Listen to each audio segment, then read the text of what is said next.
Shashank, you can start. Okay.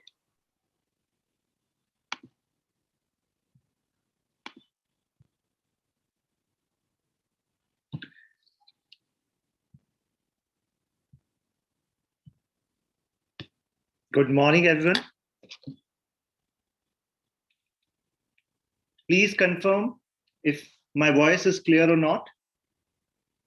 Welcome to the first test discussion of Top Gear program.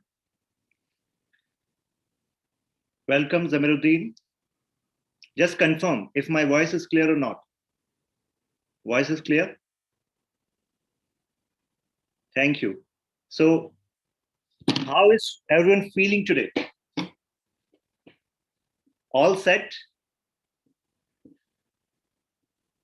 Superb. So let me share how we are going to proceed. For first 1 hour, I'm with you taking on this discussion, and thereafter, Ms. Arpita Roy will be taking over this test discussion, okay? So how was the test? You like the questions?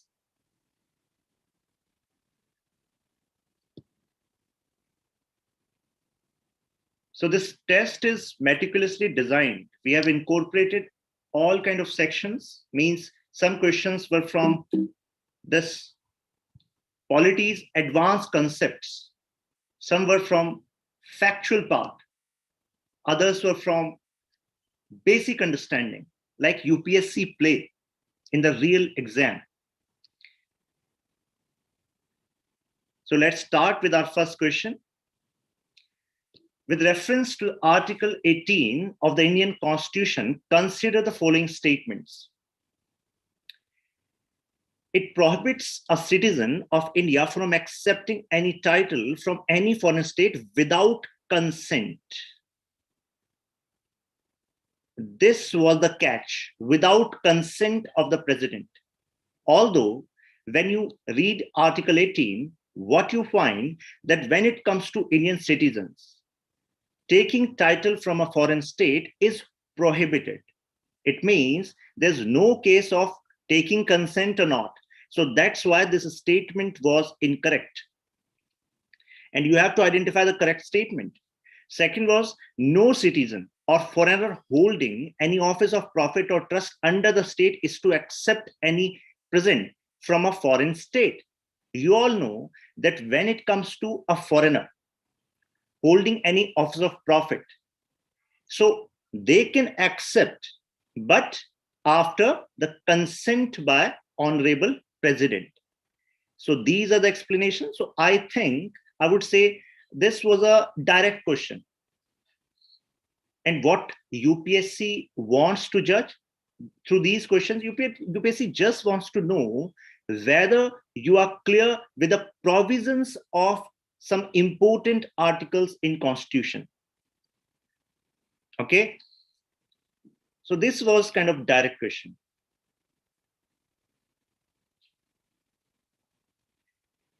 So when it comes to Article 18, you know Article 18 is abolition of titles, right?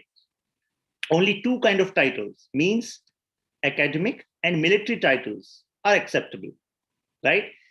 And when it comes to this Padma Award, national awards, this was in news few years back when Supreme Court declared. So this discussion is apart from that question.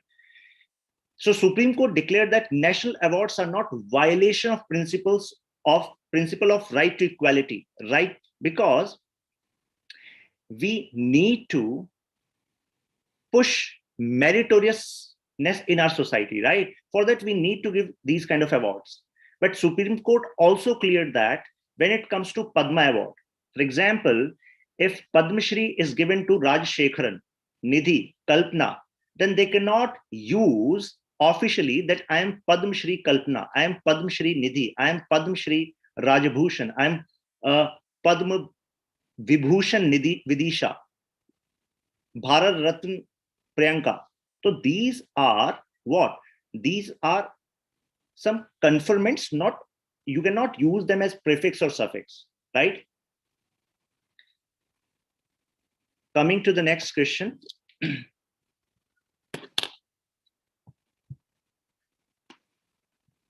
Okay, yeah, next question.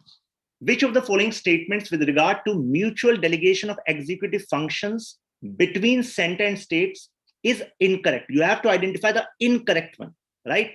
So you can have a trick in mind, okay? So this question is from center-state relations. In your Lakshmikant, there is a separate para, mutual delegation of functions. In this paragraph, if you look on this portion, you can directly identify the correct, incorrect statements, okay? So sometimes students, even after reading, make silly mistakes, right? So you can have this trick in mind. When it comes to delegation of executive function by president or governor, okay? When I am saying president, it means if you want to remember that if president is delegating executive functions to state, then consent of state is taken, okay? When it comes to governor delegating executive function to union, then consent is taken. But when it comes to parliament and state legislature, in that case, when it comes to parliament, since you know, when it comes to legislative power, so parliament's bandwidth of making legislation is wider than state. You all know that. So it means parliament, when delegating executive function through a law, then consent of state is not mandatory. But when state is delegating executive function of state to, say, union, at that time, the consent is needed. तो सीधी सी बात दिमाग में ये रखनी है कि president and governor की बात आएगी तो what needs to be done? The president may, with the consent of the state government, entrust to the government any executive functions of the center. So have this thing in mind. President may, with the consent of state government. It means when president is conferring, then at the time you need consent of state government. Conversely, when it comes to governor of the state, with the consent of the central government, it means governor also requires consent of central government for delegating these executive functions. There are two ways to master quality. One is you read Lakshmikant, you reread Lakshmikant, and you absorb the provisions, okay? And you absorb the interpretations, okay? But I think that is a tough route. There's another easier route. That easier route is that you go to the logic, go to the essence of provisions. Don't just cram that president may entrust this executive power on the consent of state government. In the first reading, if you read polity by questioning कि ऐसा है क्यों? President and governor के case में consent is needed, but when it comes to parliament, state legislature, parliament does not need consent, but state legislature need consent. Why is it? So simple logic is that अगर provision हमारा ये बना देते कि if president conferring executive function to the state without consent of the state government, don't you think that could have led to arbitrariness, means federal nature could have been threatened, because you all know that president works on the aid and advice of Council of Minister. Got it? So in case of president, you need consent of state government. In case of governor, you need consent of union government. But when it comes to parliament, because parliament already has this Council of State, Rajya Sabha. Okay, that's why when it comes to parliament delegating function, consent of state is not required. If you got the logic, then mention confirm in your comments. This is a good question. Mention confirm in your comments.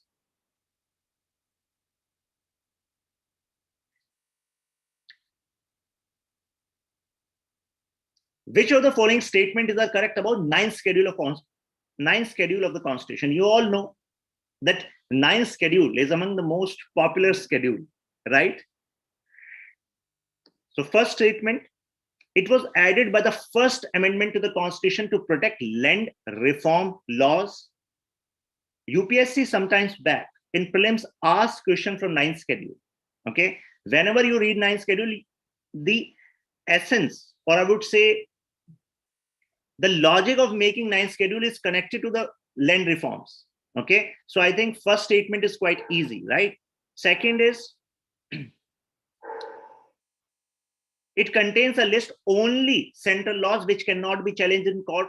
देखिए, एक तो होता है sin, एक होता है super sin. If someone is marking second statement as correct, means you have done a sin. Why I'm saying this? You have already gone through seventh schedule, and in seventh schedule, when we read entries, union entries, state list, and when concurrent list, you all know that land, when it comes to land, can policies of union government regarding land reforms be executed at the state level without support of state? No.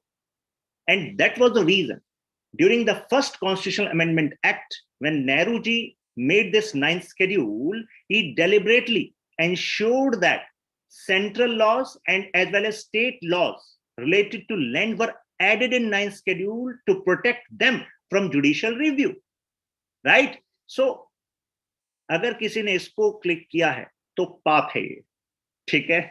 Now, third, no laws have been placed under it after Kesavanand Bharati judgment, which made it open to judicial review. This is also wrong, because after Kesavanand Bharati case, it was clear that no matter if you put a law in ninth schedule, but if it is against the basic structure, then judicial review will work. But does that stop this adding of laws in ninth schedule? Stopped after Kesavanand Bharati case? No. There was a regular tussle going on between this Parliament and Supreme Court regarding this. When it comes to explanation, you can take a look. The Constitutional Amendment, 78th Amendment Act, 1995, again amended the ninth schedule and added 27 land reform laws. So you all know that Kesavanand Bharati case came in 1973, and in 1995, government added 27 reform laws in ninth schedule, taking the total number of acts to 284. It means which statement is correct? Only one statement is correct.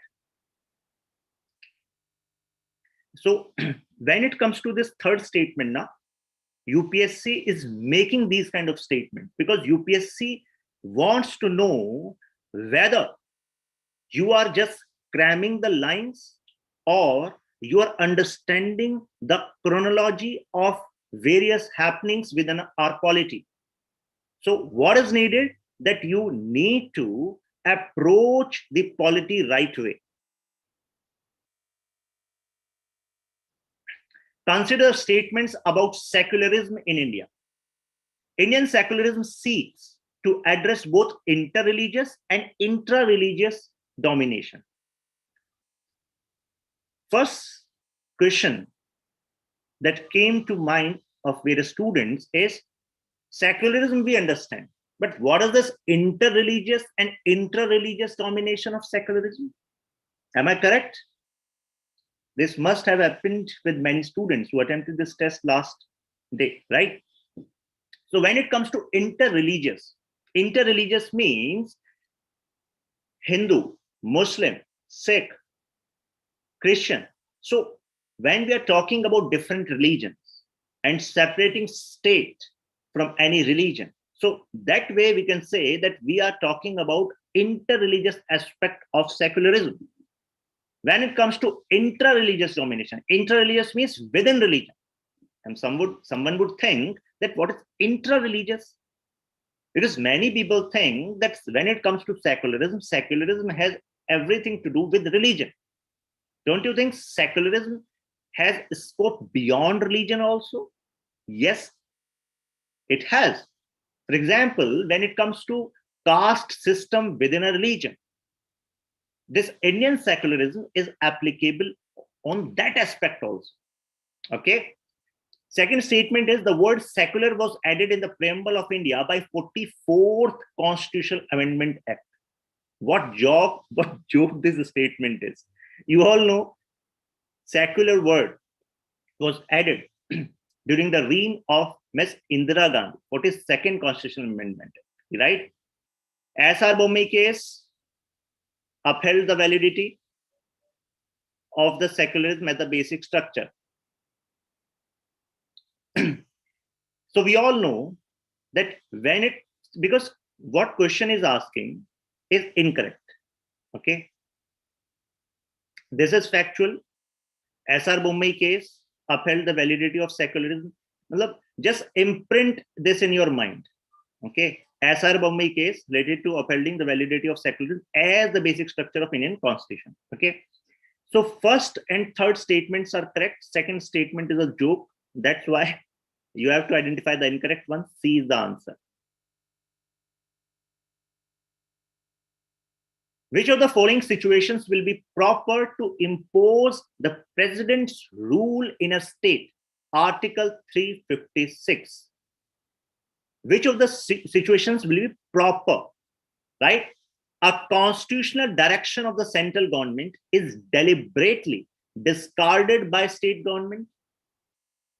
Maladministration in the state or allegations of corruption against the ministry. The ruling party enjoys the majority in the assembly, has suffered a massive defeat in the general election of the Lok Sabha. So when it comes to second statement, don't you think if this was added as a condition, suppose this is added as a condition to revoke a government at a state, don't you think this would create a lot of ambiguity? We all know that there are a lot of ambiguity with the present provisions also. But maladministration in a state, there are two words: break of constitutional machine. That's a separate sign. That's a separate phrase. But maladministration, how are you going to define maladministration? What is the criteria of maladministration? Allegation of corruption against the ministry. Do you think it's a new thing? Allegation can be made on anyone, against anyone. Do you think this can be a criteria to impose president's rule in a state? No. How can just allegation be a criteria, right? So some questions can be tackled by simple logic. The ruling party enjoys majority. Ye kya mazak hai dekhiye. Ruling party enjoys majority support in the assembly, has suffered a massive defeat in general election in Lok Sabha. The general election in Lok Sabha means we are talking about union. But here the question is about state. So whether a party suffers a defeat at union, whether a party, have a massive success or say absolute majority at the level of union, badhai ho unko. But when it comes to state, a party or a coalition of party needs number in the state legislative assembly. That is what is required, right? After general election to the assembly, no party secures a majority. Yes, this can be a criteria, right? So answer is 1 and 4. If someone uses a brain a bit more, then that person should ask question from me. Sir, the fourth statement is, after general elections to the assembly, no party secures a majority. Is it necessary that if no party secures a majority, then this can be this 356 can be used here? Now, if you are having this question, then you need to reread the question statement.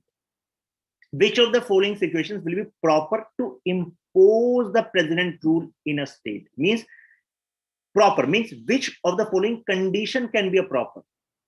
Okay, so if a party is not having any majority, then fourth statement is resembling that no party is having majority.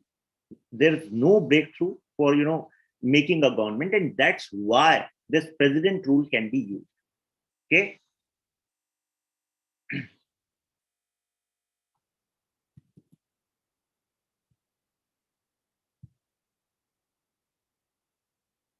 So here's a list. Some of the situations which do not amount to failure of constitutional machinery are given below. I'm repeating the statement. The list I'm sharing is do not amount to the failure of constitutional machinery, because Constitution talks about failure of constitutional machinery as a basis to impose president rule using Article 356. So UPSC can play with you by putting several statements. Then have this thing in mind that these points cannot be considered as under failure of constitutional machinery. Means these cannot be a basis. Okay, have this thing in mind. A situation of maladministration in a state, which we used in our question, right? So this cannot be a criteria for failure of constitutional machinery, which is necessary if you want to use Article 356. Where a ministry resigns or is dismissed on losing majority support and governor recommends imposition of present rule without exploring the possibility of installing an alternative government. Don't miss this word. This word without means governor should also check the scope of installing alternate government before imposing this, before recommending imposition of this present rule. Where a ministry has not defeated on the floor of the House, the governor on a subjective assessment recommends supersession and imposition of present rule. In general election, the Lok Sabha, the ruling party in the state has suffered a massive defeat. This cannot be considered. This is illogical. Where there is a situation of internal disturbance, but possible measures. And now fifth statement. Please focus on this fifth statement. UPSC can lay a trap using this fifth statement. Where there's a situation of internal disturbance, can you say that if there's a situation of internal disturbance in a state, this can be a basis for imposition of president rule? No, because possible measures to contain such disturbance can be taken. Union in its discharge of duty using Article 355. Okay, Pehle, you have to use all possible measures, then only you can impose. You cannot impose before that, but saying that this internal disturbance is going on. Okay, where no prior warning or opportunity is given to the state government to correct itself. The sixth statement is related to consider situation central government has issued a directive to state government. Okay, but state government, due to any reason, has not followed that directive. Does it mean that it can be a basis of imposition of president rule? Now I'm taking president rule. So no. What is needed? That prior warning and opportunity needs to be given to state government to correct itself. Means we have issued a directive, you are not followed. We have Article 356, we also have Article 365, but first we'll give opportunity to state government to correct itself. We'll give prior warning. Okay. So don't you think these are the safeguards for protecting the federal nature of our polity? You can use these points in your GS paper 2 mains. You can use these points in essay also. Okay. Where the power is used to sort out intra-party problems of the ruling party. For solving this intra-party problem, they cannot use this president rule. What does this 7th statement mean? Let me give an example. If one party is having absolute majority at the center, and this party also got majority in state legislature of a state, but state legislative assembly and the CM of that state is not adhering to the party aspirations. Okay, so can we say that president rule can be imposed because this CM of a state is not following the direction of central leadership of the party? You can take an example. You know that we have BJP at the center, okay, and BJP is also having government in various states. For example, say Madhya Pradesh. If Shivraj Singh Chauhan, the CM of Madhya Pradesh, have conflict with JP Nadda, who is present president of BJP. So do you think on this basis, president rule can be imposed in Madhya Pradesh, saying that this CM, BJP CM and the BJP MLAs are not adhering to the directives of BJP leadership? No. Party is different. Government is different. Okay. If you got this point, 7th point, please mention, confirm in your comments.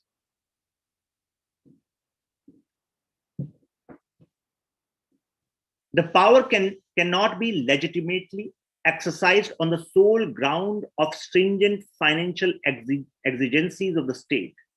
Okay, means if there's some financial tussles in the state, you cannot say, since this state is having this financial trouble, then this is the ground for imposing this.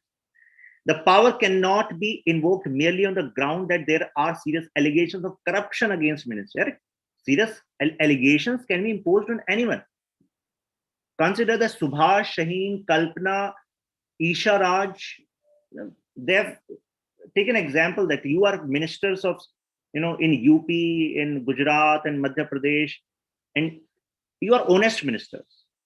But there is possibility that Tanisha, Anjali, Nilesh, Ashwini, who are members of opposition party, who could not, become minister, they can file allegations against you, serious allegations of corruption. Do you think this should be a ground for imposition of president rule in your state? No.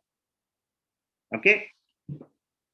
Exercise of the powers for a purpose extraneous or element which are permitted by the constitution would be vitiated by legal malefice. Means if there are some conflicts with regard to exercise of power, then these can be handled by legal measures.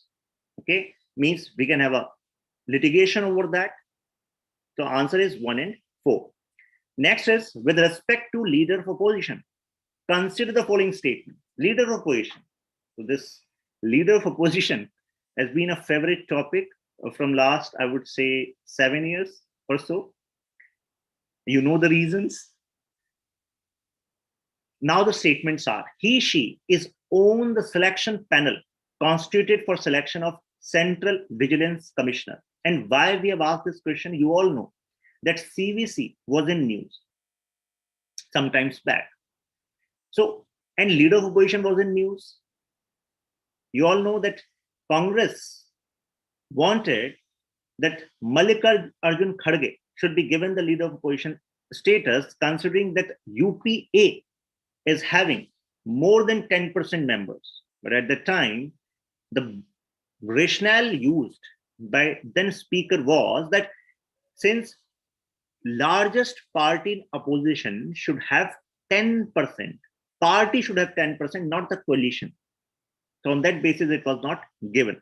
Although Mallikarjun Kharge was invited to various selection committees which required LOP status, but without LOP status, he was invited to show that bipartisan split in selection of some crucial positions, right?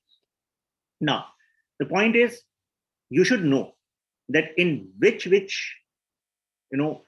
positions LOP is used in the selection committee. Okay, I am also going to show you a list. She enjoys the rank of cabinet minister. Yes. In the Lok Sabha, post of leader of opposition is awarded to the leader of a single political party or to the leader of alliance. I have just told you that leader of alliance logic is not used. Only political party logic is used. Okay, although it has a history. History is that first Lok Sabha speaker, G.V. Mavlankar, he proposed this logic that leader of opposition should be from single largest opposition party, but that party should have minimum 10% seat. If some of you have this question, then why stop at 10%? Why not 5%? Why not 15, 20%? Because G.V. Mavlankar said that quorum required 10%, means if proceedings of the Lok Sabha or Rajya Sabha need to continue, then it required that at least 10% members of the total strength of the house are present. Then only we can start the function of the house. So that's why this 10% requirement of quorum was equated with minimum requirement of 10% with respect to members in opposition party for getting the status of leader of opposition. Okay, here, since I told you that third statement is false, one is true, second is true, answer is A.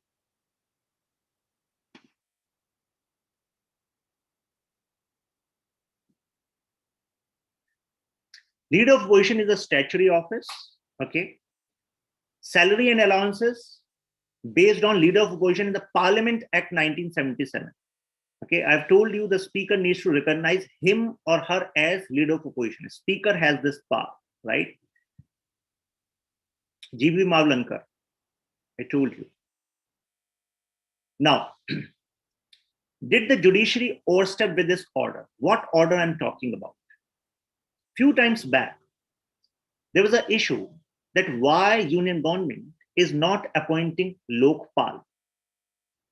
At that time, our union government presented an affidavit in Supreme Court, and they said that in selection committee of Lokpal, there's requirement of LOP, leader of opposition, and as of now, we don't have any leader of opposition because Congress could not have this 10% seat. At that time, Supreme Court said that it is not mentioned in any law that 10% requirement is mandatory. It was a directive, not a law. So at that point, affidavit submitted by union government, means then Attorney General was saying that Article 122 says that court not to inquire into the proceedings of Parliament, means it is a parliamentary privilege that court cannot inquire into the proceedings of Parliament. At that point, Supreme Court said that we are not inquiring into your proceedings. If we talk about recognizing or giving status of LOP to someone, to single largest party in opposition, then we are talking about a position, not proceeding. So this debate was going on. At that time, Article 122 was in news. So that's why I want that this should be imprinted in your mind, can be asked on 27 June 2021. All the best for that. Now, according to Aadhaar Authentication for Good Governance Rules 2020. So what is this Aadhaar authentication? You all know that some government services have been integrated with Aadhaar data from UIDAI. Government wanted to expand this usage. This biometric data should be used for giving better services to our citizens. And for that, government issued these rules in 2020. Now, what is expected from UPSC? UPSC can expect various arenas, ways in which this data is going to be used. So within this rule, these three statements are deliberately, clearly mentioned, means usage of digital platform to ensure good governance, prevention of dissipation of social welfare benefits, so that social welfare benefits can be used in a targeted manner. Okay, for example, many subsidies are given by interlinking with Aadhaar.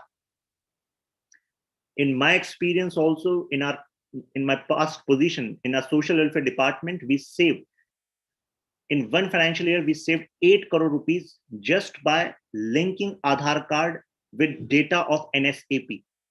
So when I was working there, so we connected this National Social Assistance Program. So we provide around 560 crore. Department provides around 560 crore worth these pensions to old age people and differently abled people, and through another scheme to destitute women also. So what was happening there? What was the situation of Delhi? There were many bogus pensions going on. So what we did, we interlinked this data. So how we interlinked this data? Because government gave us this permission, and that's how we saved this public money. So this is a very welcoming step if used in effective manner. Enablement of innovation and spread of knowledge. So these three statements are clearly mentioned in the policy, and that's why answer is 1, 2, 3. Now, which of the following changes were brought in national emergency by 44th Constitutional Amendment Act? I would say that this is a good question because it is not a conventional question which is asked. Jaise ki question generally asked is that name was changed, okay? But UPSC, has evolved with the kind of questions UPSC is asking as of now. So the first statement is the president can issue different proclamations or different grounds whether or not a proclamation is issued already in operation. You have to identify the correct one. The operation of national emergency can be limited to a specific part of India. What would happen to many aspirants? That after reading this statement, this is a psychological thing that they focus on the main word and they think main word is national emergency.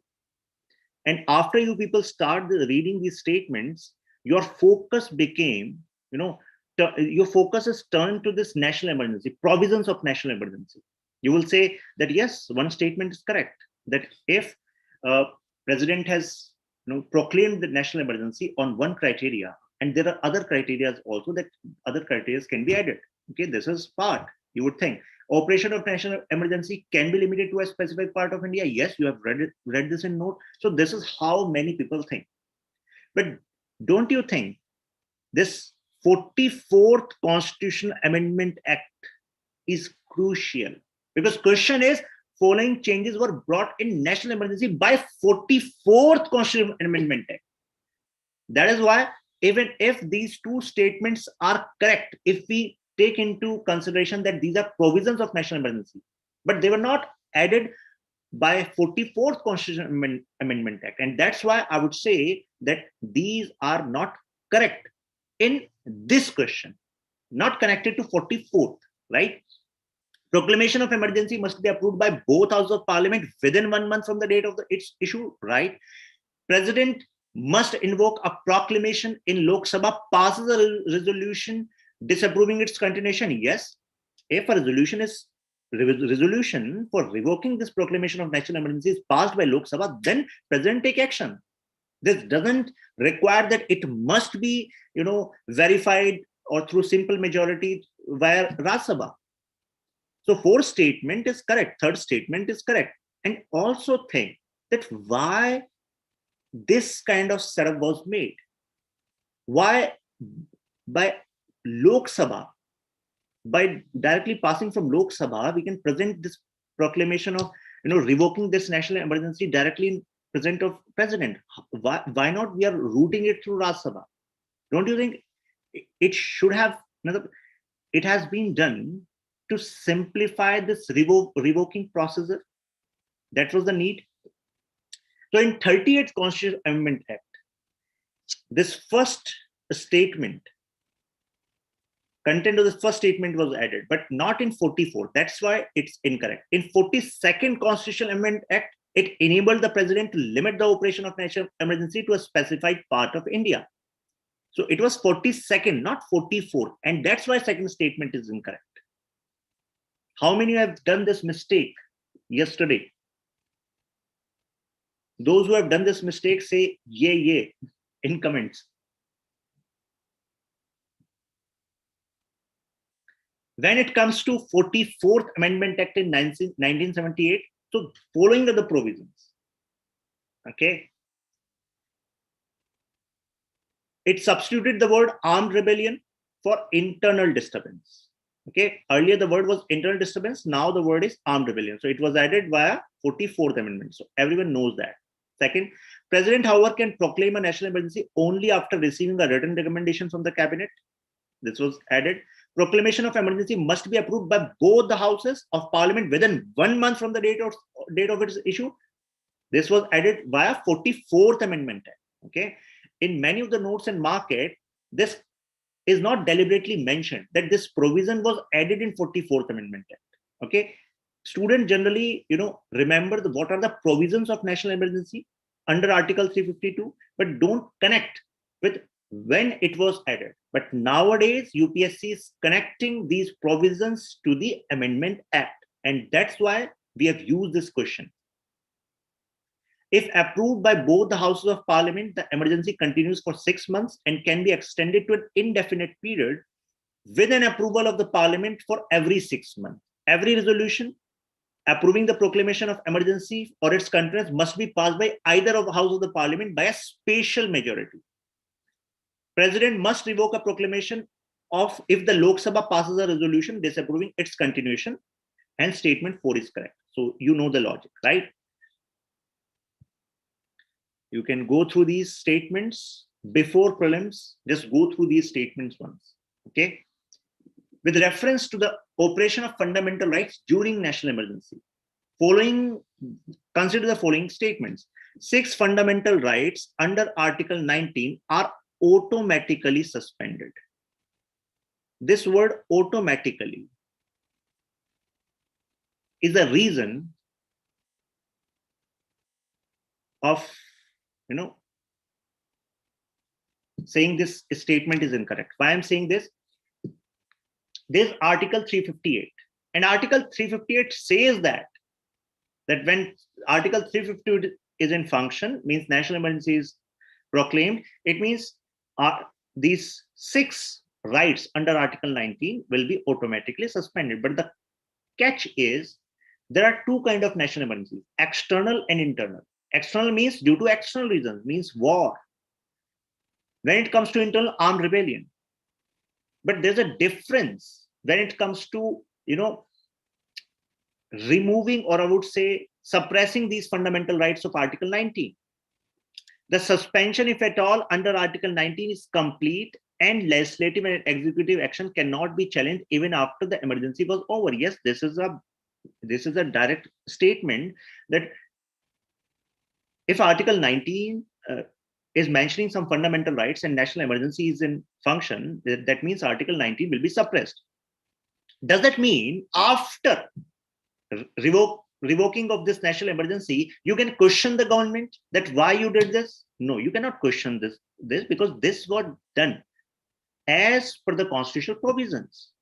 So if you understand the essence of the provisions, then this statement won't be difficult. Okay. Article 20 and Article 21 remain enforceable even during the emergency. Yes, this is correct. So I've told you Article 358 operates only in the case of external emergency. Okay, when emergency is declared on the ground of war or external aggression, not in case of internal emergency. When emergency is declared on the grounds of war or external aggression, tabhi hamara hota hai. Automatic section applies only in case of external emergency. Have this thing in mind. Okay. This suspension under Article 19 is complete and legislative and executive action cannot be challenged even after emergency was over. So just tell me, if UPSC use this statement by differentiating the type of words, means if this statement is made in such a way that fundamental rights mentioned under Article 19 can be suspended. All 6 fundamental rights mentioned under Article 19 can be suspended when national emergency is in operation. This statement would be correct or not? I want answers in comments. I have reframed the statement. Repeating the statement again. If national emergency is in operation, then all 6 fundamental rights mentioned under Article 19 can be suspended. Now this statement would be correct or not?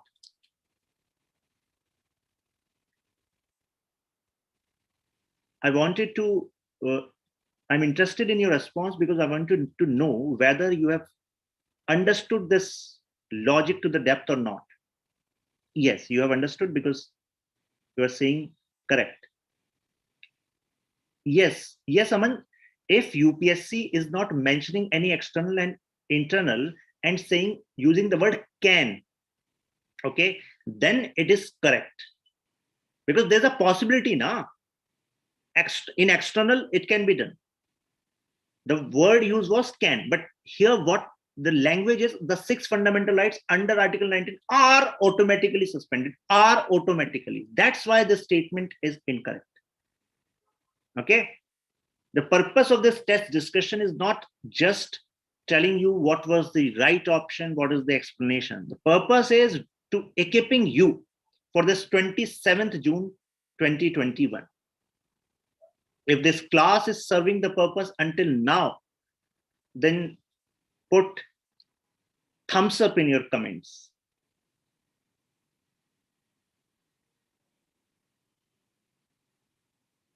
Moving ahead. Which of the following provisions in the Constitution can be amended by simple majority of the 2 houses of Parliament?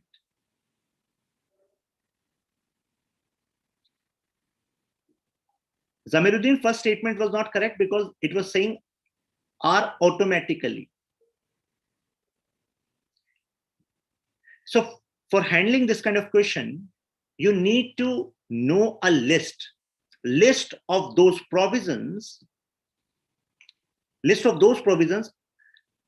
under which amendment can be done using simple majority. It means we beyond this ambit of Article 368, because using Article 368, if we do this constitutional amendment, then we need special majority. So generally, what people know, what kind of constitutional amendment can be done using simple majority, people know that, yeah, reorganization of state can be done. Many people even know that delimitation of constituency can be done. But when it comes to 6th schedule, there's a confusion. Conferment of more jurisdiction on the Supreme Court is a confusion. Am I right? So that is why this question has been asked. All three are correct. Let me give you the list. The number of provisions. These provisions include admission or establishment of new state. It means if you use Article 2 of Indian Constitution, admission of new state, establishment of new state, this can be done through simple majority. For example, what we did with Sikkim. We admitted Sikkim as a protectorate state. Later, we gave the status of full state. Similarly with Goa. Earlier it was UT, then full state. So Article 2. So admitting new state is in Article 2, but the procedure which we are going to use mentioned in Article 4. So this can be done using simple majority. We need not to use this Article 368. Now, formation of new state, alteration of boundaries, areas, abolition of legislative council of state, 2nd schedule, quorum in parliament. For example, as of now, quorum requirement is 10%. In future, if demand arises that quorum should be 20%, can we change this? Yes, we can change this. How can we change this? We need to do a constitutional amendment, but this would require simple majority. Have this thing in mind. UPSC can play along this. Salaries and allowances of the members of the parliament. Rules of procedures in parliament. UPSC was interested in this angle last year, asked question from you. Privileges of the parliament, its members and its committees. Yes, these can be amended using simple majority. Use of English language in parliament, number of judges in Supreme Court, conferment of more jurisdiction, use of official language, citizenship acquisition, termination. Do you have this question in mind? How these kind of amendment can be done simple majority? These can be done using simple majority because our constitution gave this power to parliament. For example, Article 11 says that when it comes to acquisition and termination of citizenship, parliament will have power to make a law. Election to the parliament, delimitation of constituency, UT, 5th schedule, 6th schedule. So all these provisions can be amended using simple majority. Okay. Now I'm hoping if UPSC asks question from this angle, this kind of setup, then you are not going to do this mistake again. Just remember these 18 points. Go through these. In India, legal service authorities do not provide free legal service to which of the following type of cases? You all know that UPSC has asked question on NALSA. And taking inspiration from UPSC, we have made this question. Because many people are not aware that in what kind of services NALSA provide free service, what kind, and within these service, what is the categorization? Okay.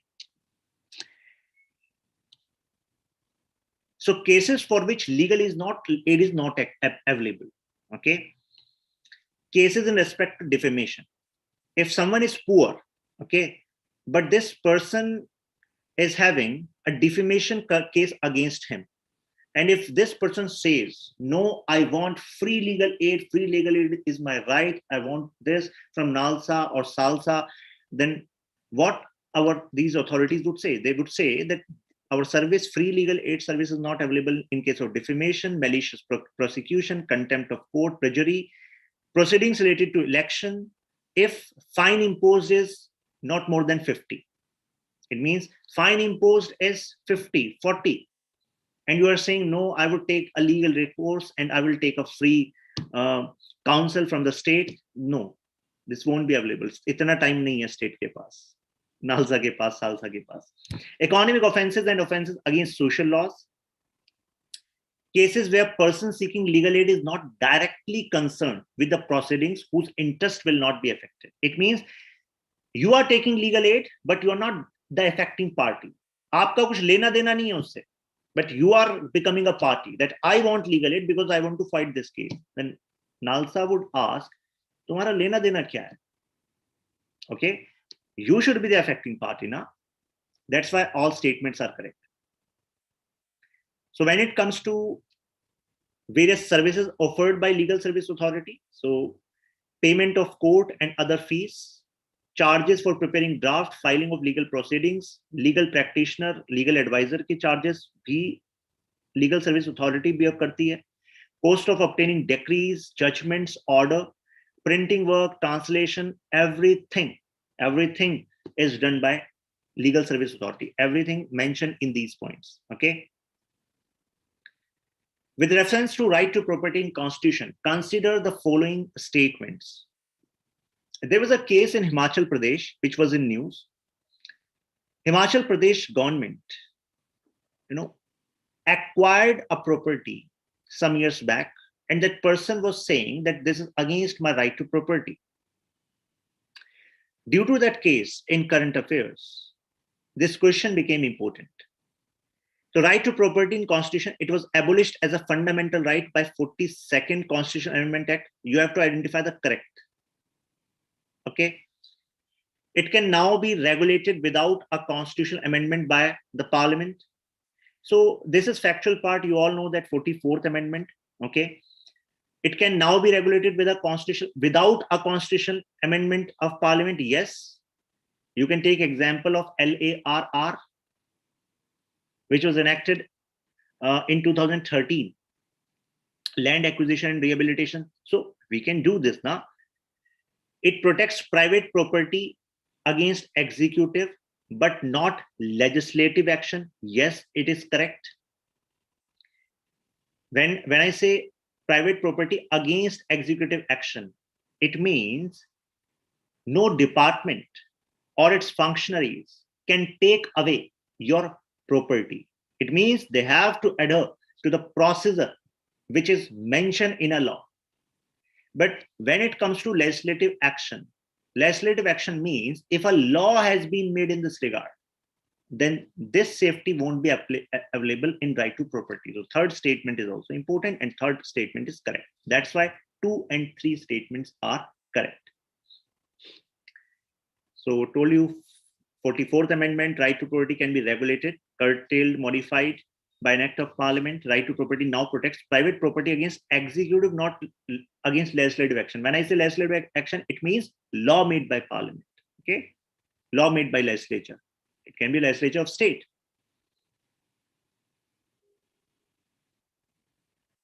Constitution, 73rd Amendment Act 1992, which aims at promoting the PRI in the country, provides which of the following as compulsory provisions.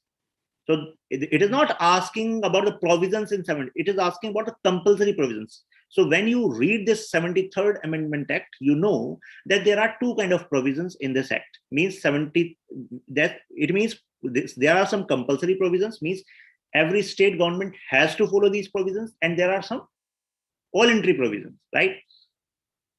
Providing representation to the members of the Parliament and state legislature in the panchayats falling within the respective constituencies.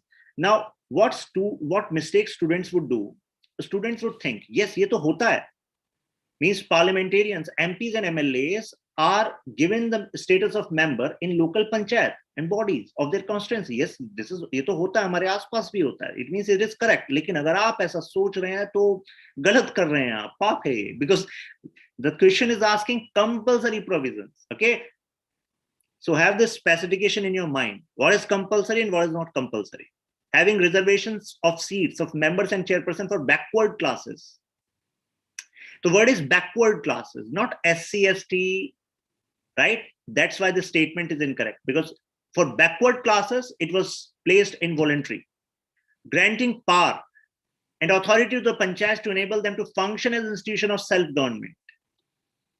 Power and authority to panchayats to enable them a function of institutions of self-government. No, this was not mandatory, because we know the status of panchayats as of now. The requirement of power and authority is still lagging behind, okay? So this statement is obviously incorrect.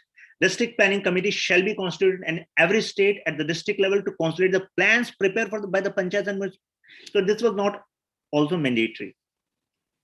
So there's a list of compulsory provisions, okay? And there's a list for voluntary provisions. Just go through these lists, and this question can be asked on 27 June, okay? So now I can trust that you are not going to mark it wrong. Just go through this list. Yeah. Part 14A. We are talking about Part 25A of the Constitution dealing with tribunals. So we are talking about Article 323A and 323B. So 323A, 323B deal with tribunals. What you want to know? Have the differentiation between 323A and 323B in your mind. Also, have some tribunals as an example in your mind. Then whatever kind of question UPSC make from these two articles, you are safe. So you have to identify the incorrect one. While tribunals under Article 323A can be established only by Parliament, Tribunals under 323B can be established only by the state legislature. Galti yahan ho gayi. Only by state legislature. This can be done by parliament as well as state legislature. And that's why I'm saying that first statement is incorrect, because wahan par dono aana tha. While under Article 323A, there's no question of hierarchy of tribunals, but Article 323B is a hierarchy of tribunals can be created. May be created, yes. So what is the difference between the two? Just go through these bold lines and imprint these in your minds now. There's no tomorrow. Okay? If I talk about basic difference between the two, when it comes to Article 323A, the tribunals made under this article are related to public services matter only. When I say public service, what does it mean? After say 2 years, you join this service, civil services, okay? You are appointed as IAS. So let me take example of Vishal, okay? Vishal Kondukvar Vinit Nayak, okay? So you are appointed as IAS. But when you join your state cadre, you were entitled with some benefits, but those benefits were not given to you by state government. You are a member of All India Service, right? And you are given the state cadre. So at that time, you had this conflict with state government. They take away some of your benefits, which you are entitled to because you are an IAS officer. What would you do? Can you approach a tribunal? Yes, you can approach a tribunal. Which tribunal you can approach? You can approach CAT, Central Administrative Tribunal. And Central Administrative Tribunal is connected to which article? Article 323A. So Vishal and Vineet, आपका भला कहां से होगा? Article 323A से होगा. आप सभी का इससे होगा. You all are, aspiring to be part of this public services, esteemed services, right? So matters which are connected to your service can be, taken up in CAT, and the CAT is established under Article 323A. Are you done until this? Are you confirmed that you got this until now? When it comes to Article 323B, it contemplates establishment of other tribunals. For example, tribunals related to taxation, labor. You can take example of NCLT, National Company Law Tribunal. Okay? Company Law Tribunal, Labor Tribunal. So these tribunals, other tribunals can be created using Article 323B. This is the basic differentiation between the two. There are other differentiations also. I have also mentioned this. While tribunals under Article 323A can be established only by Parliament. Okay, when I'm giving example of CAT, Central Administrative Tribunal. By this example, just remember this, that tribunal under 323A can be established only by Parliament. Okay. When it comes to tribunals under Article 323B, can be established by both. Both means by Parliament as well as by state legislature with respect to matters falling under their legislative competence. And this is where we played in this statement. In what we said in 323B, we use this word only by state legislature. But correct thing is that 323 under 323B, we can establish both by Parliament and state legislature. Okay. Therefore, one statement is not correct. So Article 323A, only one tribunal for the center and one for each state, or two or more states can be established. There is no question of hierarchy of tribunals. Whereas under 323B, a hierarchy of tribunals may be created. Hierarchy means there's an appellate tribunal above it, and there's this junior tribunal. Okay, this kind of hierarchy can be done using 323B. Clear? Have this random logic in your mind. 323B, B baad mein aa raha hai. This article believes in hierarchy. 323A, it doesn't believe in hierarchy. Okay, so have this funda in your mind. This will help. These kind of things help.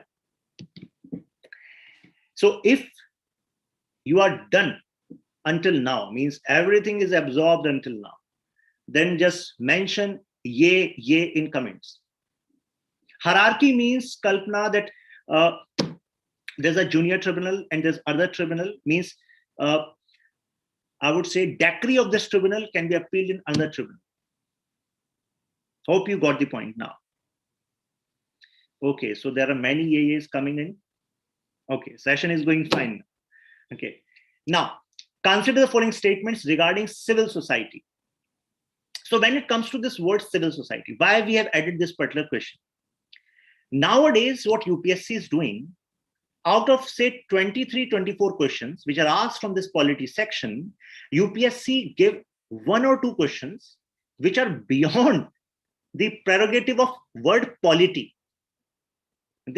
What UPSC do? UPSC, include an element of political science also. For example, last year UPSC asked this question when it comes to DPSP, Gandhian principles and Marxian principles.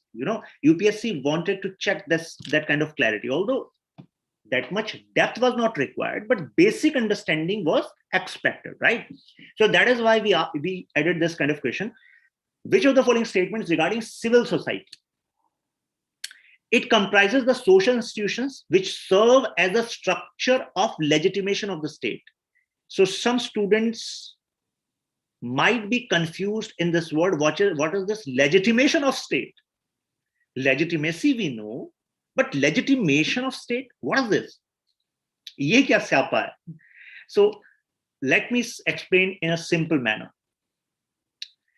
Take an example of media. So media is a civil society, right? If we take example of schools, they are a civil society. When I say civil society, means a group of people organized in a manner and they're serving some purpose for our society. And this group is different from state, means these are not government. This is a separate group of people organize themselves to serve some purpose to society. So media is such group, education institutions are such group. Yeah, we can take example. So if this media starts talking about how good our government is doing, how good this state is doing, everything is fine. So don't you think this would help in legitimation of state? State government will feel more secure because what people think has a lot to do with the stability in society and the kind of government which is ruling. So what state do? Sometimes state use these education institutions, use this media, even some NGOs to propagate that you should tell people that what good work we are doing. So there's nothing wrong in it. Okay. One aspect is there's nothing wrong in it. Another aspect, this can also be misused. How it can be misused? Media, education institutions, and NGOs can be used in such a way that tell people that everything is good. We are becoming superpower, and don't tell the ill effects. Don't tell about the mistakes. So by that logic, legitimation of state happen. Legitimation means state, people are having trust in the state, means everything is good. They are willing to uphold the law. They are willing to work as per the law, live as per the law. Okay, so that is legitimation. So yes, social institutions like society serves as a structure of legitimation for the state. I hope you got the first statement. What is the meaning of first statement, right? Now, it stands for a set of public interest organizations which make various demands on the state. Yes, for example. So there are some civil society organization, for example, Aadhaar, Association for Democratic Reforms. नाम से पता लग रहा है, Association for Democratic Reforms. We are a democracy. But when we talk about 1960s, there were many there were many representatives about whom we were not aware ki how many cases are against this person, how much assets this person is having. But Association for Democratic Reforms filed a case in Supreme Court, and Supreme Court thought, yes, this is very much necessary. If we as an elector are putting our vote, then we should know now that which kind of person is standing as a candidate there. How many criminal cases are there? How much assets are there? So we should know. So this became possible by Supreme Court judgment and this provision in RPA, Representation of People Act. But what is the point is that there are some organizations like Association for Democratic Reforms and other associations which work in public interest, which make various demands from the state. Demand kari humne, to wo kya kar rahi hai? Civil society organization kar rahi hai, right?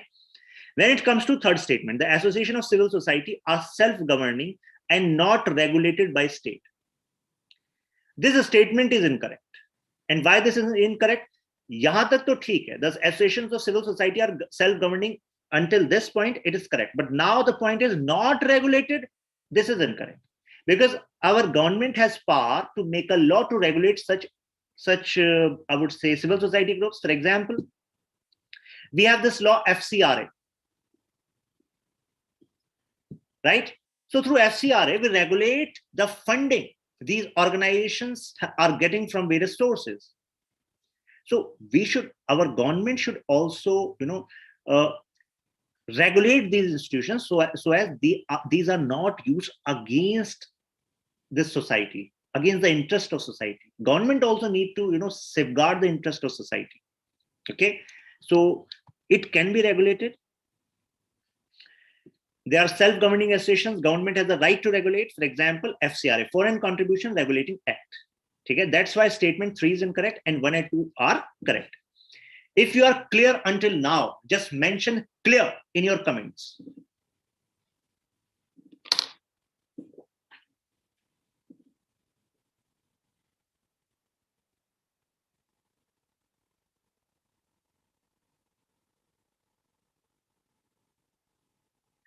Neha, when I say regulated, don't think that I'm saying that each and every work they do, they need to report to government. Regulation means that government can decide basic criteria, means how many people should be there.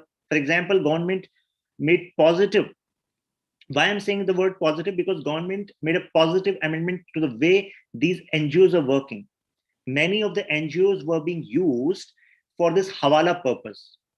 Okay, so what many NGOs were doing, they were taking 10 lakh as a donation. They were doing social work with 1 lakh and rest 9 lakh were showing in their administrative expenses. And what does this administrative expenses means? Owner of those NGOs, the main key members, chairman, they were, utilizing that money for personal gains. So that was a, breach of trust of the people. Okay, so at that point, government also need to, lay some ground that around 30% can be used for their administrative purpose. Rest 70% should be used in the social work at the ground for implementing the programs. That's why this word regulation is necessary here. I hope you got the point, Neha. Great. So now I'm taking this class into this next round, and next round will be taken care by Ms. Arpita Roy. I welcome Arpita. Thank you, Shashank.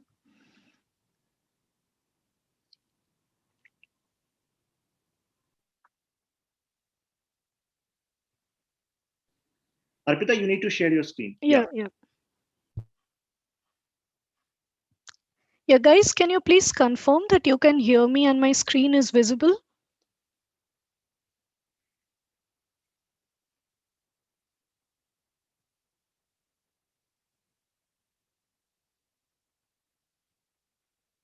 Okay. Okay. So what I intend to do is initial around 15 to 18 questions will be slightly advanced concept based, and after that some of the other questions will be based on some basic concepts. Okay, so let's begin.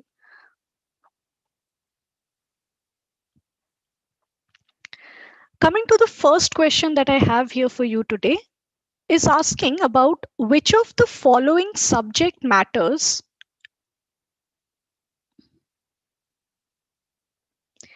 can the union exercise control on the laws made by the states. Now, the first thing to note here is what is this question actually asking us about? This question is asking us with respect to what are those areas where when the state makes a law, it requires the assent of the president or sometimes also the prior permission of the president. So that is the criteria on the basis of which this question is being asked. And this question is again also related to the center state relations. So when you see this question, can the union exercise control over the laws made by the state? The first one, acquisition of property, this is related to your Article 31A. And the second part is with respect to imposition of taxes on water and electricity. Now, on both these cases, if the state makes a law, it will require the assent of the president. So, by that logic, we can answer the fact that the union is exercising control on laws made by the states. When it comes to the third statement that you see here, that is restrictions on freedom of trade, commerce, with respect to this sentence, if a bill related to this is to be presented or is to be taken up by the state legislature, then prior permission of the president is required, as opposed to the first two statements where the assent of the president is required. Okay, so we can find that on the basis of this knowledge, we can come to the answer that is D. That is, in all the three cases, the union is exercising control on the laws made by the state. So this is the first question. Moving on, the second question is asking us about cooperative federalism and the features of the constitution that ensure cooperative federalism. Now, what do we understand by cooperative federalism? Cooperative federalism talks of a horizontal relationship between the center and the state. And the idea behind cooperative federalism is that the center and the state have to work together with respect to achieving the public interest. Now, the first statement here is that the division of power between the center and state with respect to both territory and subjects of legislation. So, you know that while the center can make laws that are applicable throughout the territory of India, the states have their own territorial division with respect to the territory of the state. And the subjects of legislation are mentioned in the 7th schedule of the constitution, where you have your state list, concurrent list, and the central list. So this is the first principle of cooperative federalism. Second one is talking about full faith and credit. Now, one example to help us understand what is meant by this full faith and credit is if you think about your driving license. See, whenever we move from one state to another, it is the same driving license that we used. So this means that public acts or judicial proceedings that are issued by one state or that are issued by the center are applicable throughout India. And this is particularly important for this year, the idea of full faith and credit. If you take into consideration the fact that when the COVID-induced pandemic had happened, when the COVID-induced lockdown happened, there was a lot of talk about the importance of increasing the portability of ration cards, right? So the idea behind that is that ration cards that are given by one state should also be accepted by the other state for ensuring PDS distribution. So in that light, you can understand how important full faith and credit is when it comes to cooperative federalism. And the third feature with respect to cooperative federalism is freedom of trade and commerce. So we see here that all the three features are actually associated with cooperative federalism. So D is going to be our answer. The next question is related to the discretionary power of the president. See, the constitution does not mention any discretionary power of the president as such. But what the president has is what we call as situational discretion, right? Now, when we refer to situational discretion, what we are trying to say is we are referring to those particular situations where the president is not acting according to the aid and advice of the Council of Ministers. If you keep that in mind, then it will be easy for you to answer this question. Appointment of Prime Minister when no party has a clear majority in Lok Sabha. Of course, this is one situation when the president has to exercise his discretion. The second option talks about dissolution of Lok Sabha if the Council of Ministers has lost its majority. Here, you have to keep in mind that in a normal situation, when the Council of Ministers is enjoying a majority in the Lok Sabha, at that point, the president can dissolve the Lok Sabha only on the advice of the Council of Ministers. But what is this question saying?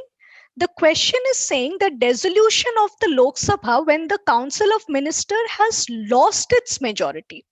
So in this situation, the president can exercise his discretionary power because we are saying that the Council of Ministers no longer enjoying the majority. Then coming to the third statement, it's talking about summoning the House of Parliament so that the maximum gap between two sessions does not exceed 6 months. Now we know that the gap between the last sitting of one session and the first sitting of the next session should not exceed 6 months. So even in this situation, the president can exercise his discretionary power. But there are some more situations where the president enjoys discretionary power. One of them is also with respect to the suspensive veto and the pocket veto. Suspensive veto is when the president decides that he wants to send a bill back for the reconsideration of the House. And pocket veto is the president will just keep the bill in his pocket in the sense that he will not take any decision with respect to the bill. So these both are also examples of discretionary power of the president. But this is not all. There are more situations where the president can exercise situational discretion. And one of them is also with respect to what is known as when there is a caretaker government in place. Whenever we have a caretaker government, that the caretaker government does not enjoy a majority in the House. So caretaker government has very limited role. So in that respect, the president is more responsible for the day-to-day functioning. So all of these are examples of situationally discretion with respect to the president. So here we can now notice that the answer is going to be D. All of the above statements are example of the exercise of discretionary power of the president.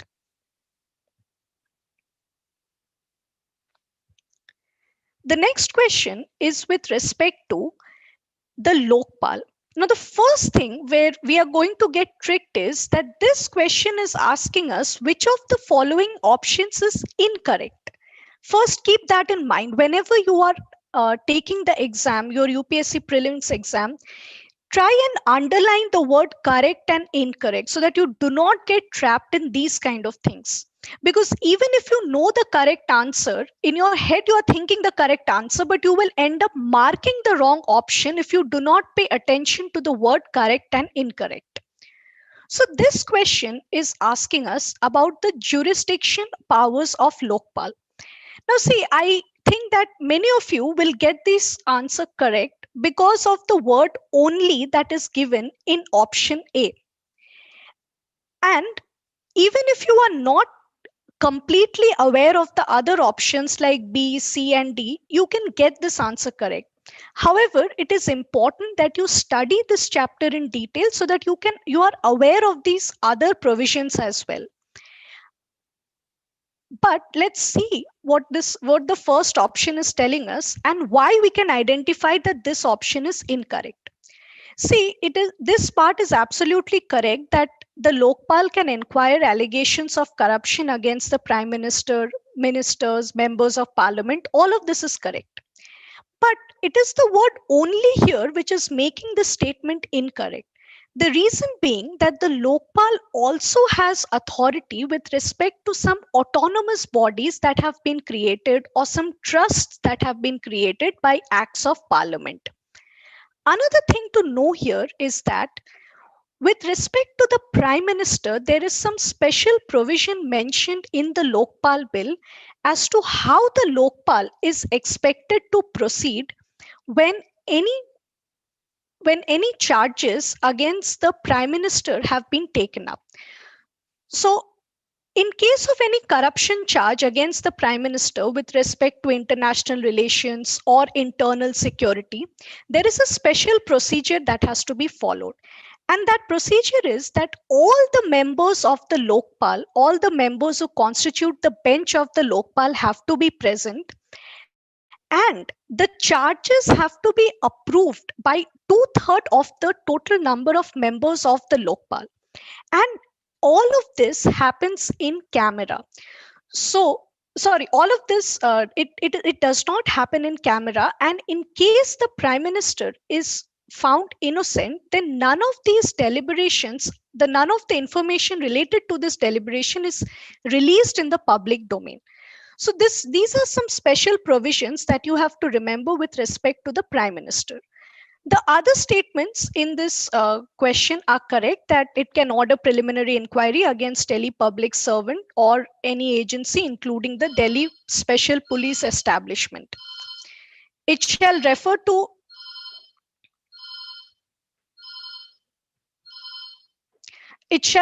to complaints of corruption against public servants, including Group A, B, C, and D, to the Central Vigilance Commission.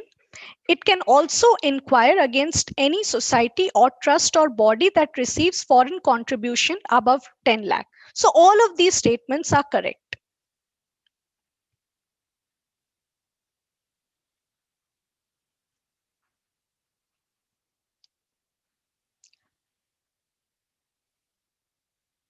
Sorry, there was some issue. I hope you can. Is the video and the audio fine?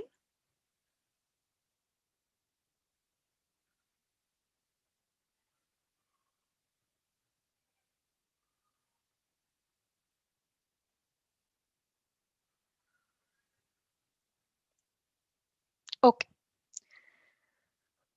So now Yes, coming to it's the fine. Okay, fine. Coming to the next question.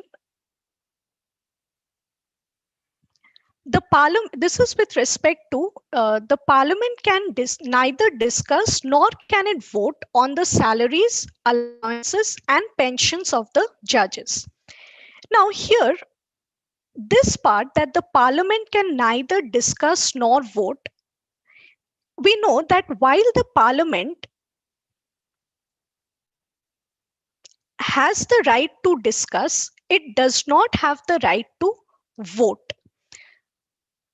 The Parliament cannot change the jurisdiction and powers of the Supreme Court under any circumstances. Now, this is a tricky statement that is given here, because the Parliament has the power to change the jurisdiction and powers of the Supreme Court.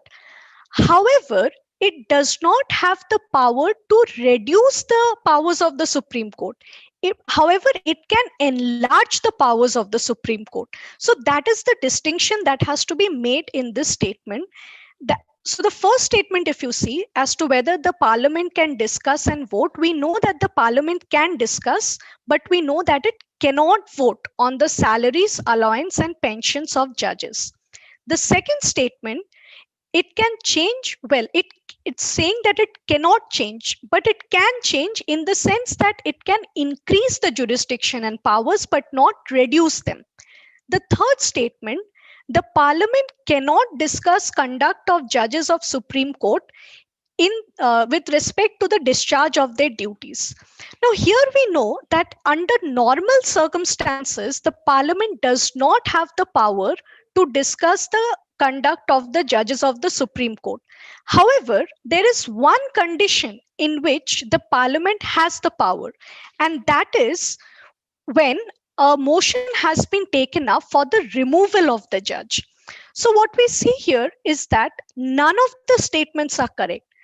But what is the question asking us here? The question is asking us that we tell that which of the given statements is not correct. So in this case, all the three statements here are incorrect. So our answer is going to be D. This is a very interesting question because it is talking about the extra-territorial legislation power of Parliament. What do we understand by extra-territorial legislature? It means beyond the boundary of India. Okay.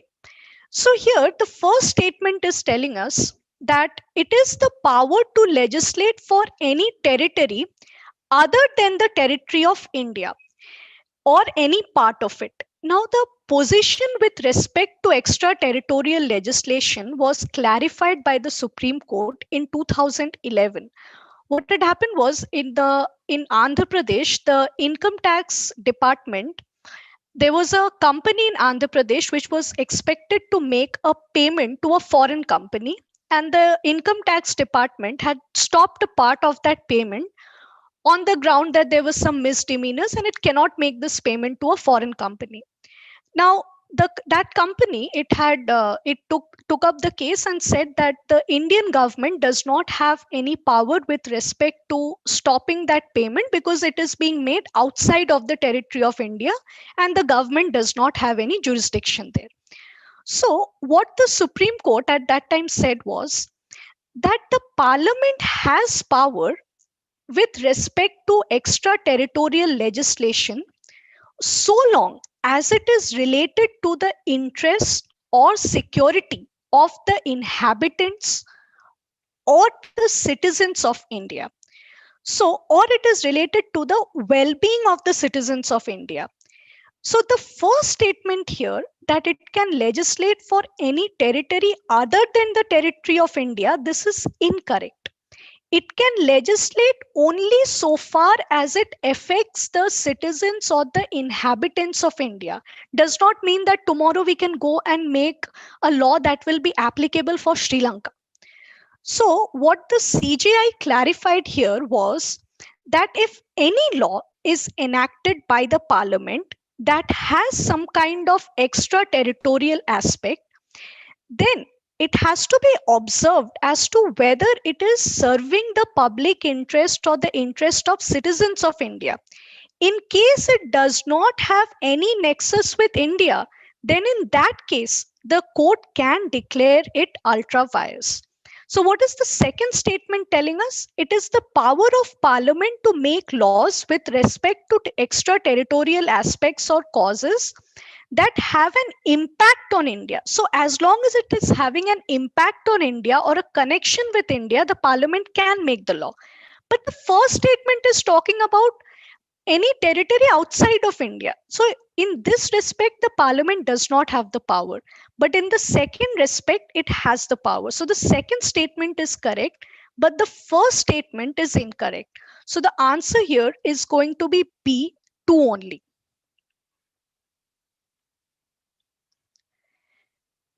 This question is with respect to cooperative societies. The state legislature shall provide for reservation of seats for scheduled caste or scheduled tribe and women on the board of every cooperative society. Tell me quickly in the comment section how many of you thought that this statement is correct?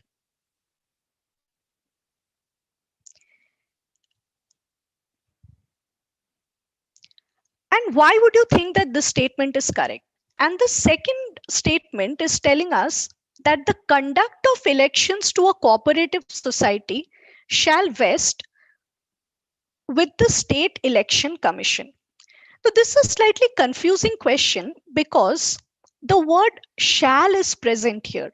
And as we saw, even in some of the earlier question, the word shall and can are two words that UPSC can tend to play around with. So here, the state legislature can provide for reservation of seats for scheduled caste and scheduled tribe and women on the board of every cooperative society if those members are already a part of that cooperative. Okay.